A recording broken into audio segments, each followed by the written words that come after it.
Chittagong DSC মোড়ে এবং তৃতীয় শাখা ঢাকা মিরপুর 2 নম্বরে আমাদের 9 তারিখে উদ্বোধন হবে। 9 তারিখে এবং 3টা প্রতিষ্ঠানের সিও আমি। আর বয়স কি বেশি? হ্যাঁ, আমার মনে হয় কি বেশি বয়স? অনেকে আমার মনে হইতেছে আপনাদের থেকে কিন্তু আমি ছোট মনে হইতেছে। ছোট মনে হইতেছে? এখন এই এতটুকু বয়সে এত কিছু করা কিভাবে সম্ভব?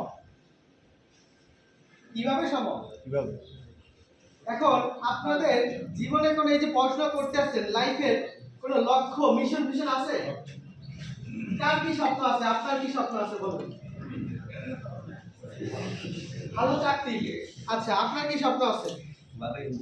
ভালো ইঞ্জিনিয়ার হওয়া। আচ্ছা, আপনার কি স্বপ্ন আছে?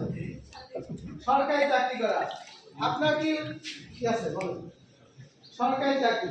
তো সবারই চিন্তা কি একটা সরকারি চাকরি, কিন্তু আপনারা একবারও খোঁজ দিচ্ছেন আপনাদের বিগত বছরে যারা বের হয়েছে তাদের ভিতর থেকে কয়জনের সরকারি চাকরি পাইছে?